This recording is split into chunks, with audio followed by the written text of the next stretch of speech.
Et des supporters bordelais qui rejettent les rumeurs qui font état d'un prochain départ d'Elibo pour l'Olympique de Marseille. Des Lensois qui sont pressés dès les premières secondes avec cette frappe de Yoann Mikou à côté de la cage de Sébastien Chabert, préféré à Guillaume Varmuz. Ce soir, Guillaume Varmuz restait dans le nord. Legwinski vers Christophe Dugarry. Et là, le choc, en fait la blessure avant le choc avec Pierre Fanfan. Regardez, pointe derrière la cuisse. C'était un point d'élongation pour Christophe Dugarry qui sera contraint de sortir.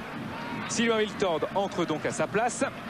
Christophe Dugarry sur le banc prie le ciel que son absence ne soit pas préjudiciable. Elle ne l'est pas pour l'instant avec ses 5 Bordelais face aux 3 Lensois. La frappe de Pavon directement sur les abdominaux de Sébastien Chabert qui s'était présenté à la rencontre du capitaine bordelais qui retrouvait le terrain ce soir, et prise de balle en plus de Chabert. Pascal Nouma, festival de Nouma face à Ali Carte. Pascal Nouma qui va servir Stéphane Collet. Première titularisation ce soir de Stéphane Collet. C'est une passe décisive pour Pascal Nouma à la limite du hors-jeu, mais qui n'est pas en position de hors-jeu, qui ouvre le score pour le Racing Club de Lens. C'est le deuxième but marqué par Pascal Nouma à l'extérieur seulement. Et vous voyez là-bas, François Grenet couvrait Pascal Nouma. But donc validé justement par Monsieur Poula. Lens mène 1-0.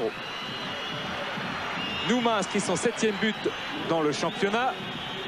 Et les Lensois cueillent à froid des Bordelais extrêmement fatigués qui n'arrivent pas à percer ce mur lensois. La frappe de la stand, en fait c'était un centre pour Yoann Mikou qui rate le cadre.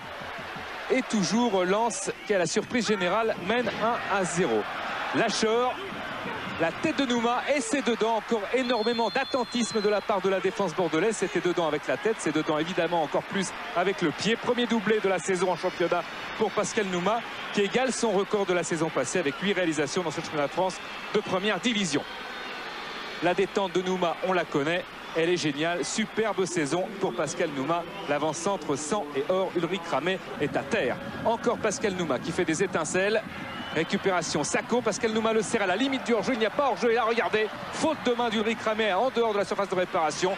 Monsieur Poula aurait dû sortir le carton rouge à l'encontre du gardien des Girondins de Bordeaux, qui est donc sauvé par l'attentisme du successeur de Monsieur Poula. Eli Bope est circonspect, c'est le score à la mi-temps. Les Lensois mènent donc 2-0 et Brunel est entré. Frappe de Brunel, c'est largement au-dessus de la cage d'Ulrich Ramé, largement, peut-être pas autant que cela. Ça frise en fait la barre transversale d'Ulrich Ramé et c'est toujours Lens. Réaction bordelaise avec Wiltord.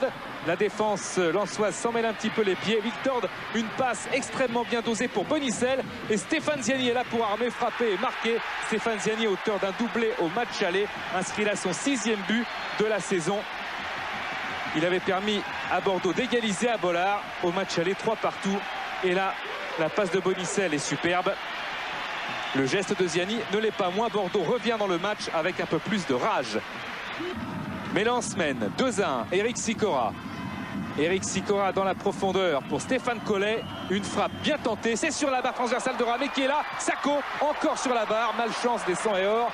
Chance pour les Bordelais qui en ont bien besoin ce soir. Ils sont physiquement complètement dans le trou. Les Girondins de Bordeaux. Regardez cette frappe de Collet bien osée. Et l'autre de Sacco, surpuissante, qui fracasse la barre transversale d'Ulrich Ramé. Toujours 2-1 et Bordeaux qui pousse. Avec un ballon vers Wiltord. Wiltord qui frappe Sébastien Chabert, s'est détendu et détourne ce ballon. C'était le dernier ballon chaud de ce match. Victoire de Lens sur Bordeaux. Bordeaux n'avait plus cédé à domicile depuis le 19 novembre. C'était sur ce même score face à Saint-Etienne, 2-1. Lens n'avait plus gagné depuis le 10 septembre 1994 sur ce score 2-1. Ici à l'Escure. Pour Lens, c'est la 5e victoire à l'extérieur. Et pour Bordeaux, des soucis analysés par Christophe Dugarry. Et on fait vraiment la mauvaise opération. Maintenant, bon, on avait fait une série de 6 victoires. Fallait que cette série s'arrête à un moment ou à un autre. On espérait la prolonger jusqu'à la fin du championnat. Bon, mais c'est un coup d'arrêt.